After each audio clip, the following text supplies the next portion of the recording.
Jonathan kicks us off, right? We're live. I guess I do. Welcome to the Ayn Rand Center UK. It's Jonathan Hoenig, along with Nikos Superior Kapalapagos. We've got a wonderful show for you this evening. We're a global community here at the Ayn Rand Center UK, so we welcome our viewers and listeners from around the world, from the United Kingdom, Wales, continental Europe, South and Central America, North America, the Antarctic continent, and of course, the African continent. You're all welcome here. And we have kind of a global story for you today. Something that is probably more of particular interest to our English fans and listeners. And we want to always be soliciting not only your response, but also your donations and your support. We are a for-profit institution. Now, the profits are pretty small, but we want to increase them so we can increase our program to you. So make good use of that super chat. Today, we're going to be talking about some of the violence, frankly, that has marred the aftermath of the Euro 2020 match. Now, here in America, we call what you call football soccer. So I'm going to admit I don't know much about football, the sport, or certainly in Europe. But this is at least, Nikos, I'll tell you what made headlines, and I'll share my screen here with the permission of the Lord Master, Razi. If our audience can see, this is what made headlines, at least here in America and really around the world. It wasn't even the final score, but it was these really sickening scenes of violence. I mean, of bloody violence. Spectators being hauled off away, phalanxes of riot police all lined up, getting pelted with shit and smoke and, all kind of stuff. Here's a bloody fan, like all bloodied up and, shirtless. Now, this is, it's pretty shocking scenes, especially when you say that this is from a sporting event. And Nikos, when I looked at this, I have to say, I said, where have I seen this before? How does this look familiar? And then I remember, oh yeah, it's like Egypt, the Egyptian uprising, September 20th of 2021. And look at this was a political storm, a tribal politics, right? It wasn't about a game, but look at the same things, police in riot gear, clashing, flags waving, flags being burned, people being hauled off, and, violence, the same type of thing. So we're going to get into it, but I wanted to toss it to you with that first perspective, at least from an American's perspective, coming to the football world in the United Kingdom. These scenes are horrific and they have nothing to do with the sport or the game. Okay, so on the one hand, yeah, I definitely agree that these scenes are not good and there was violence and it's horrible. Now, as someone who has do it. Oh, no, there is no but. There is no but. Here's where I'm going with this. So as someone who has been into football for ages, they're by no means something which is unique or something new. And I don't even think that the extent of them was so really shocking. I think what made this make headlines is the whole atmosphere around football in the UK. And the fact that football is now one of the biggest fronts of the culture wars. So last week I was on TV and it was before the final. So everyone in the country was happy. And the pundit asked me, is this a chance for the country to heal? Is football going to bring us together? And my answer was, well, enjoy it while it lasts. Because this country is divided anyway, for many reasons. And football can take out your best self for a while, but usually it doesn't last. So it cannot mask the problems. So part of the violence was people trying to enter Wembley, the stadium, without the venue, without a ticket. And part of this was, and of course, there's no excuse for the violence, but it was the stupid decision by the government to say there's going to be 70% capacity. So, which makes no sense. So many people thought, okay, they're going to, wait, let me finish. This is not the sanctioning of the events. I'm just explaining what happened. So that was part of it. So part of the violence was people entering without a ticket. And then part of the violence at the end was people attacking Italian fans. Now, I don't think this was this wasn't something which was characteristic of the average person who was there. So it was a minority. So that's my first take. That I'm going to share some of the footage as you talk, Nikos. I'm going to share some of that footage, as you said, courtesy of news.com.au, of the fans, as you said, storming through. So people who maybe didn't see it move a little. To me, a lot of this looks like if you remember the scenes from the Capitol Hill riot on January 16th, to me, it reminded me very much of this. And then, here's a good one. Just friggin' balls out street fighting of, people just intermittently beating each other up at, right near the concession stand, right near the hot dogs or pasties or whatever you're talking about. So this wasn't, respectfully, this wasn't just, kind of a couple fans coming in. This was just like a whole scene of tribal, AKA Nikos's book, tribal violence. And I'm really anxious to hear your perspective on that. Okay, yeah, but let's keep into perspective that there were 70,000 people there. Okay, many of them were Italian, but there were, let's say, 60,000 English fans, and the vast majority of them did not behave like that. Now, many were sore losers, and obviously the environment was not as welcoming. So in 2004, Greece won the European Championship in Portugal. So, and in the final, we played with the hosts. So the same thing that happened this year. Italy won against the host, we won against the host. And people who were there said how beautiful it was that at the end, the Portuguese, they said, okay, so there was no violence and all that stuff. So yes, there is an element within the English football, which is violent. But this is by no means characteristic of football. And my fear here is that there is anyway this prejudice that people who follow football are these not to be trusted, almost unwashed masses. And every time we try to find something and jump on it and say, see, I told you people are not to be trusted. It's these working class, unwashed masses. Now, I just want to make clear that what is the proportion here. Now, why am I saying this, Jonathan, and why I think it's super important? Because it links to something else that also got the attention of the people. Another horrific behavior, which was the racist abuses against 3 English players. So against the 3 players who missed the penalty, Rashford, Saka, and Sanchez. Now, next day, these players woke up to a number of tweets with predictable, horrible racist slur. Predictable, I mean, the stuff that we usually see in terms of, so I don't want to repeat them.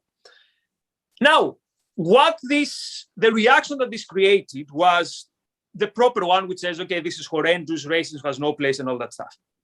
But again, we need to make sure we get the proportion here. Is this characteristic of the average person in the UK?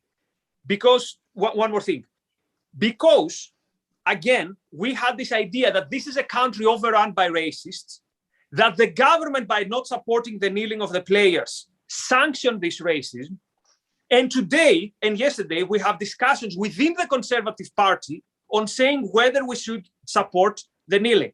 Now, put into proportion, we are talking about something like 100 and something incidents. Now, even one incident would be horrendous. But the proportion of the people who went to Twitter to express their sympathy or their admiration to these players, then the proportion of the people who did this abuse. Yes. Of course. And we can't judge, we judge people as individuals. And so it's certainly not legitimate, at least from my perspective, to say England's racist or to say even all football fans are racist. But, Nikos, you're saying, oh, well, this is kind of a recent thing. I did just 8 seconds of a Google search, and here's articles and analysis, scholarly analysis back in the 80s about soccer hooliganism in Europe, right? Specifically. Yeah. So they're already writing research papers. There's whole friggin' books written about it. Understanding football hooliganism, a comparison. I mean, this isn't just sprung up in the last couple of years.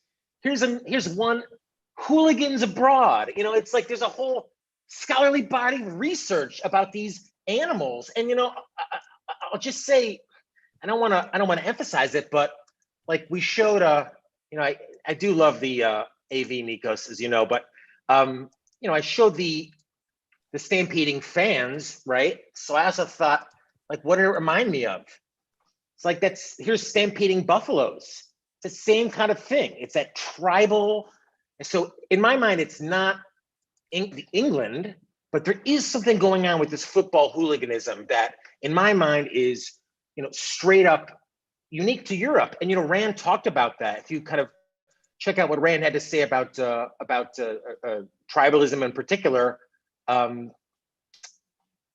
she alludes to it, and I'll pull up the quote, but she alludes to it as being dominant in Europe. So you don't see this in America.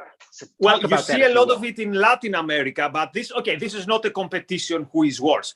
So particularly in the 80s, hooliganism in England was way, way, way, way worse. And we had tragedies like the tragedy in Hazel in the Champions League final between Juventus and Liverpool. Many people died. We had the Hillsborough disaster in 89 in England. So again, this is not to say that this is to say, oh, it doesn't matter. But let's put it in proportion. And let's be very, very careful. I will repeat this again. Football is nowadays at the center of the attention of the culture wars. And people with any kind of political agenda are trying to impose the narrative on this. So we have to be very, very careful. We have to be very, very measured on how we put these things in proportion. Let me give you an example.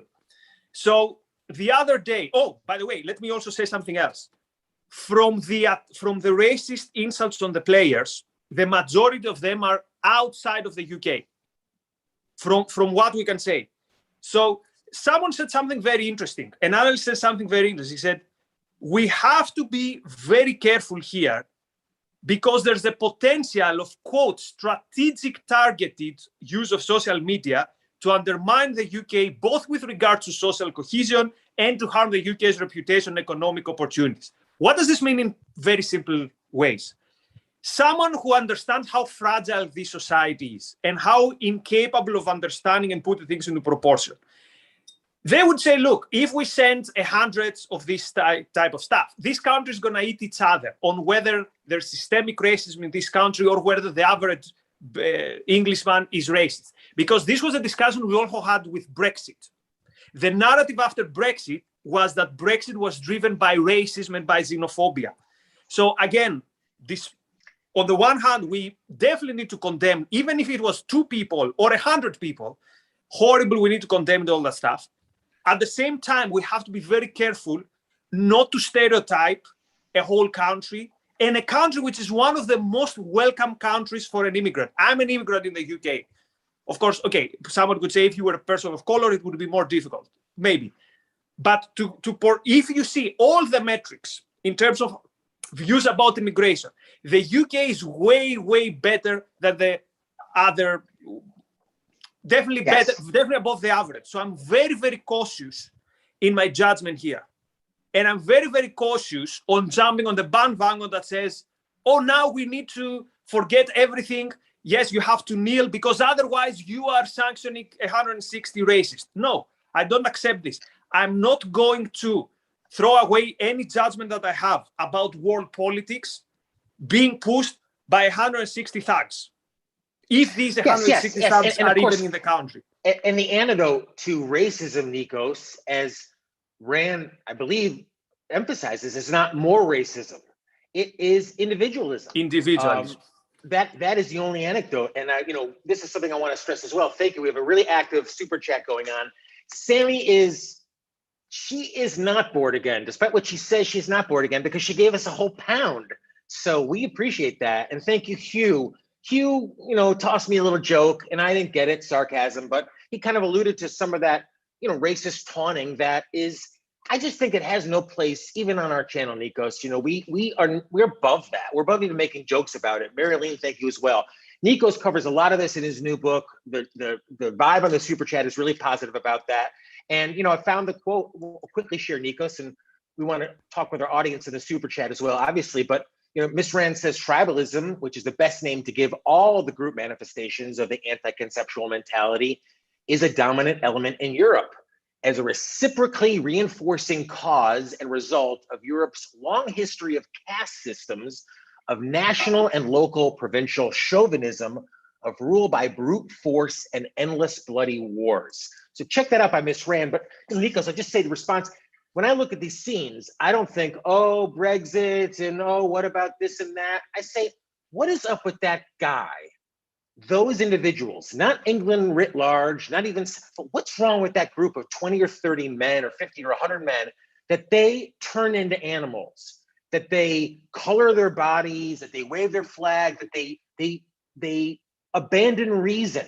Dr. Peikoff talks about this in one of his podcasts, his tie-in contests. And his his net result was unreason leads to force. That was his, I understand, take on the football hooliganism. Nikos, do these guys get up on Tuesday and go to work after they trash the stadium on Sunday and beat up people? Then they say, oh, I had a great time this weekend. I mean, that is just abandoning of reason. And it's not human. It's subhuman in my book. Okay, but again, agreed about the violence, don't agree about people who, you can paint your face and be cute and go to the stadium and wave a flag, but I get what you're saying. Yes, of course. I'm not just, but here's the point, Jonathan. Abandoning of reason. Here's the point. You see these scenes also on a Saturday night outside the pub. So I don't think it's football that is doing this. Now, is football a home to tribalism? Yes, it is. And actually, if you want to find the peak of tribalism, how about this? How about Greek hooligans, for example, bonding with Serbian hooligans based solely on the color of the kit that the team is wearing? I mean, those of you who are watching and know Greek football, you know what I'm talking about. So you have fans of one team bonding with fans of another team to go to beat fans of different teams in different countries. So you have like an international of hooliganism. Now, why you have this, again, it's a very, very big topic.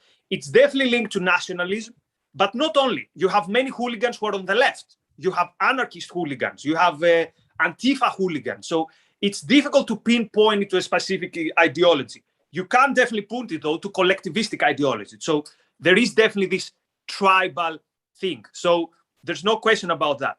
But again, let's not be fooled. What we see these days in the UK has more to do with the politicization of football. I would say with the politicization of everything, and less with any revival in hooliganism. Hooliganism in England was a massive problem. Is not a massive problem anymore in comparison to what it was. We see things that are here and there, and I would say it's one of the safest environments in the UK, a football stadium, compared to a pub. Are you crazy, Nikos? A football stadium? No. All those fans drinking and all this tribalism in full display. Every video I see is like smoke bombs going off. It looks like fucking Apocalypse Now. I'm not making that up. No. And even Duncan Curry, this isn't now an R-rated show, but even Duncan Curry, thank you for your generous contribution, says how much of this is mindlessness from alcohol abuse. So that's what, I mean, Nikos, am I making this up? I've never been to a game, but it just looks like. Let me tell you something. I know people who have season tickets in English football grounds and they go with their daughter, university professors, people who I remember I had a colleague who told me, I went to the stadium once and I said, because they moved to that city, and said, I would go to the stadium if I would make sure that there's no there's no homophobic stuff. I would go to the stadium with my daughter. For 2-3 years, he had the season ticket in Leicester. So particularly club football in the UK is among the safest places to be. Now, this is not the same with traveling fans, particularly fans traveling abroad, for international tournaments. So in 2016, there were clashes with Russian hooligans, for example. And again, people said, "Oh, these are the people who vote for Brexit." You see, they go out and they make us ashamed to be British. So I'll be very, very careful here. I'll only condemn the people who did it. As our friend said, a lot of it is fueled by alcohol, as it is violence on a Saturday night on a high street. But I don't want to create a moral panic, as Brennan O'Neill wrote on Spiked, when there should be no moral panic. These are, isolated incidents. And yes, tribalism, yes, brute force, yes, irrationality. But by no means this is what British football, English football is. No means. Christopher Smith, who is a wonderful participant in our Super Chats, a frequent contributor on our Super Chat series, a great part of the Iron Center UK, a member I know. He offers up, Nikos, that this football hooliganism is, quote, like hockey in Canada. The fighting is the stupidest thing ever, in my opinion, but the fans and Canadians think it's great. I think it's stupid. And I do too, Nikos, and I'm not into hockey. One of the reasons is because of that. But, at least in hockey, from what I see, it's basically two guys, they throw down, and there's a bit of this, and, maybe and they let it go, but it's not like the whole fans erupt and the stadium erupts. So I think that fighting is really uncool and just, I don't like it as well, but it's much also, more measured. Keep in mind that in other countries, they're also related to, they have been related to paramilitary groups or to criminal organizations, or in other countries, in Balkans, for example, you have knives, you have killings quite often. So this doesn't start. Sounds awesome. Sorry? Sounds awesome. I mean, who doesn't? Yeah, no, it's horrendous. It's horrendous. But again, proportion, nothing to do with what we saw in England. And overall, football is a safe environment in the UK. And also, one of the first environments where racism was delegitimized in practice. So football is this thing that can bring you together, because what matters is skill and what matters is achievement. So that's why it has been on the forefront of fighting racism, when racism was actually a much bigger force in the English society. So I want to be just, to do justice to football, and I want to do justice to the 99.9% of football fans in the UK. I think you have to treat always as people, as individuals. That's why I'm curious, is like, is it, what is it about the environment? I don't know, what is it about that prompts people to act like this? We don't have a lot of time left, but I want to ask or acknowledge Gail, a frequent contributor as well, who asks after a very generous donation, and we really welcome them at AynRandCenterUK.com and certainly on the super chat. Nikos, she asks, does national sport supported by taxpayers reinforce nationalism? So very difficult question. So it depends. If you already have this tendency, it is easy to support it. Also, it supports. So think about the case in Yugoslavia, where before the civil war, you could smell in the air that there was something going on from what was happening even within the national team, with people saying, also, I'm a Serb, you're a Croat, and all that stuff. So, or there's the scenario that even wars in Latin America, I don't remember which two countries, I think Honduras was the one, started because of football. If you Google Latin America war started by football, you'll see what I mean. So when something is already there and something is already burning under the surface, yes, football can make this bigger. When it comes to tax paid, well, obviously on principle, I agree, but these tournaments usually end up creating a lot of revenue through sponsor and all that stuff. So I don't think it's a major issue in terms of, I'm in favor of separating sports from the state, obviously, but I don't think it's such a big issue. By the way, let me say even this about Greece. A lot of people say Greece was bankrupted by the Olympic Games. This is one of the biggest urban myths ever. The Olympic Games basically cost us a fraction of what the public spending of Greece is every half a year, not even for a whole year. So anyway, that's a different topic. One of our, I kind of get back to it here, I was kind of looking for, Mary-Aline, thank you again for your super chat. We love kind of all your participation. Mary-Aline suggests that we need Dr. Tara Smith to weigh in, and I was kind of looking to find some of her academic work in many cases, her objectivist perspective on sports and the value of sports. So yeah, Nikos, nothing shitting on sports. I mean, I love watching it and being part of it and appreciating all of it, the beauty of the people working together and the majesty of the body and like the thinking behind it. Sports is so amazing and it's something to celebrate and cheer. So, and even as you said, like put on face paint and wave a flag and stuff like that. But, once you bring that unreason, that violence into it, it's just all of a sudden it to me is abhorrent. And Dr. Smith has a number of great podcasts and I think it's in her book on normative ethics. So check out what Dr. Tara Smith has to say about the beauty of sports last time and objectivism. I talked to Tara about this. So she said it's something like a work in the doing, but she's mostly focused on sports as inspiration and as this idea to rise and this challenge for excellence, rather than on the, how sports, what is its effect on society. But we are trying to bring Dr. Smith, Professor Smith, in. Hopefully, she's going to be close. She's going to be with us at some point in the not so distant future. Oops. I have one of her books here. Oh, I'm sorry. I'm working it. I have one of her books here, Viable Values. Absolutely recommend. And now you know the truth of really what happens here. This isn't a fake set a la Harry Binswanger. This is the A is A, right? But thank you, Sammy is bored again, for your contribution and everything. Check out what Dr. Smith has done for objectivism. Great thinker, and we'll get her here on the Ayn Rand Center UK.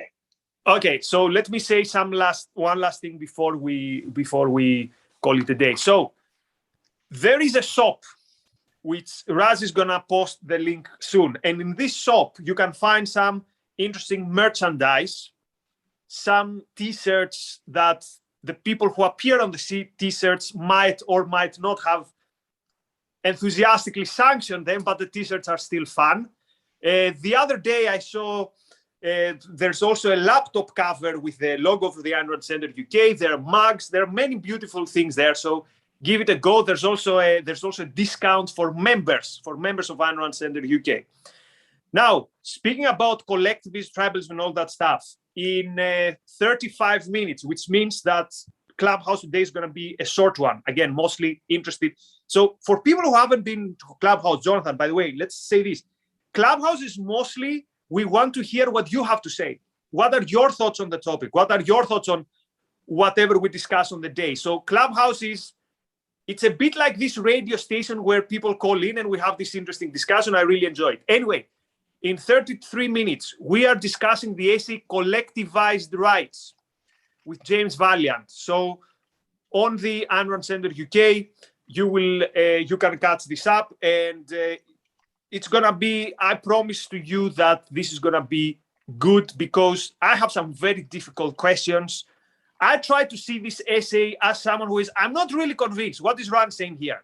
I'm gonna try to find the most difficult questions, and I'm gonna ask James Valiant these questions, and it's interesting. It's gonna include things like interventions in other countries, things like democracy, things like what should we vote for, and it's gonna be juicy and interesting. Okay, anything else, Jonathan?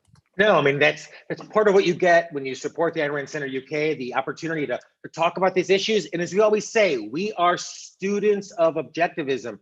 We enjoy that interplay. We enjoy learning from experts like James Valiant and so many others. Yaron has weekly debates, etc., and the interplay with you. So join us on Clubhouse, become a member, share, do all the things, push like, and make us a part of your media diet. So we'll see you on Clubhouse in 5 minutes or less.